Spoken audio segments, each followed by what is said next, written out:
March 22ನೇ ತಾರೀಕು ಆ ನೆನಪಿಗಾಗಿ ವಿಶ್ವ ಜಲ ದಿನವನ್ನ ಆಚರಣೆ ಮಾಡಲಾಗ್ತಾ ಇದೆ. ಆ ಮಹನೀಯರು ಬರೆದಂತ ಭಾಷ್ಯವಿದು, ಸೃಷ್ಟಿಸಿದಂತ ಇತಿಹಾಸವಿದು.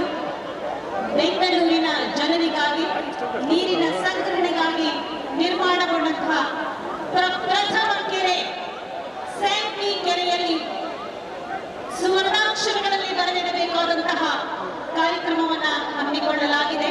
ತಾಯಿ ಗಂಗಾ ಮಾತೆಯ ಆಶೀರ್ವಾದವಿದೆ, ಕನ್ನಡ ನಾಡಿನ ಜೀವನದಿ ತಾಯಿ ಕಾವೇರಿಯ ಆಶೀರ್ವಾದವಿದೆ.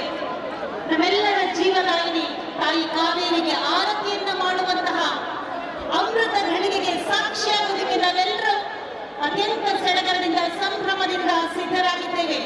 ಈ ಎಲ್ಲ ಕಾರ್ಯಕ್ರಮಗಳ ಪ್ರೇರಕ ಶಕ್ತಿ ಮಾರ್ಗದರ್ಶಕರಾದ ಸನ್ಮಾನ್ಯ ಮುಖ್ಯಮಂತ್ರಿಗಳು ಶ್ರೀ ಡಿ ಶಿವಕುಮಾರ್ ಅವರು ಆಗಮಿಸಿದ್ದಾರೆ. ಬೆಂಗಳೂರು ಅದರವೇ ಬ್ರ್ಯಾಂಡ್ ಬೆಂಗಳೂರಿನ ಮುಖಾಂತರ ಜಲಸಮೃದ್ಧಿ ಬೆಂಗಳೂರಿನ ನಿರ್ಮಾಣಕ್ಕೆ ಪಣತೊಟ್ಟು ನಿಂತಿರುವಂತಹ ಮಾನ್ಯ ಉಪಮುಖ್ಯಮಂತ್ರಿಗಳಾದ ಶ್ರೀ ಡಿ ಕೆ ಶಿವಕುಮಾರ್ ಅವರ ಒಡಗೂಡಿ ಅನೇಕ ಗಣ್ಯಮಾನ್ಯರು ವೇದಿಕೆಗೆ ಆಗಮಿಸಿದ್ದಾರೆ.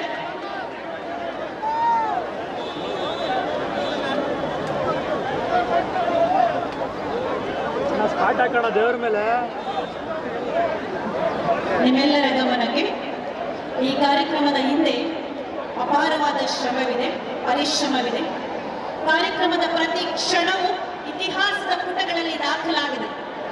ಇತಿಹಾಸದ ಪುಟಗಳನ್ನು ಸೇರುವಂತಹ ಈ ಕ್ಷಣ ನಾವೆಲ್ಲರೂ ಸಂಯಮದಿಂದ, ಶಾಂತಿಯಿಂದ, ಶಿಸ್ತಿನಿಂದ ನಡೆದುಕೊಳ್ಳಬೇಕಾಗಿದೆ.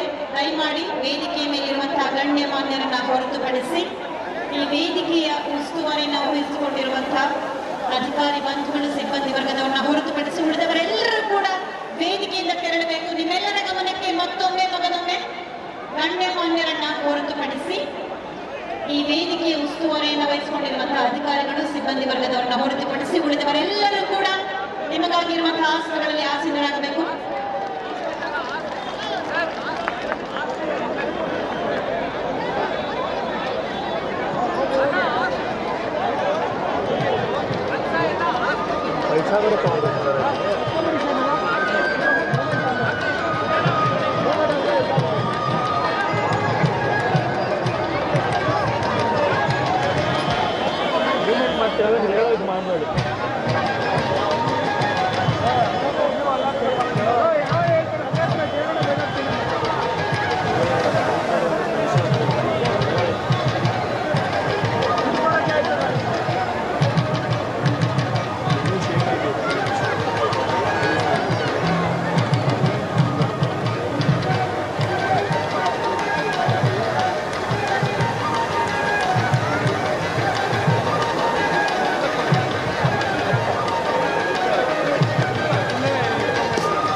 ಸ್ವಾಗತವನ್ನ ಕೋರಿ ಕಾರ್ಯಕ್ರಮಕ್ಕೆ ಶುಭದ ನಾಂದಿಯನ್ನ ಹಾಡಿದಂತಹ ಹೆಣ್ಣು ಮಕ್ಕಳೆಲ್ಲರೂ ಕೂಡ ವೇದಿಕೆಗೆ ಬಂದಿದ್ದಾರೆ.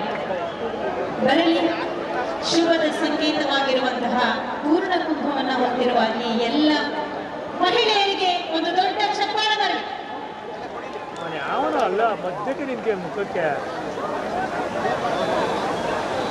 ಬೆಂಗಳೂರು ನೀರು ಸರಬರಾಜು ಮತ್ತು ಒಳಚರಂಡಿ ಮಂಡಳಿ ಜನಮೆತ್ತು ಮೆಚ್ಚುವಂತಹ, ಜನರಿಗೆ ಹಿತಕಾರಿಯಾಗುವಂತಹ ಕಾರ್ಯಕ್ರಮಗಳನ್ನ, ಯೋಜನೆಗಳನ್ನ ಹಮ್ಮಿಕೊಂಡು ಅತ್ಯಂತ ಯಶಸ್ವಿಯಾಗಿ ನೆರವೇರಿಸ್ತಾ ಇದೆ. ಸನ್ಮಾನ್ಯ ಉಪಮುಖ್ಯಮಂತ್ರಿಗಳು, ಜಲಸಂಪನ್ಮೂಲ ಇಲಾಖೆಯ ಸಚಿವರು, ಬೆಂಗಳೂರು ನಗರಾಭಿವೃದ್ಧಿ ಇಲಾಖೆಯ ಸಚಿವರು ಆಗಿರುವಂತಹ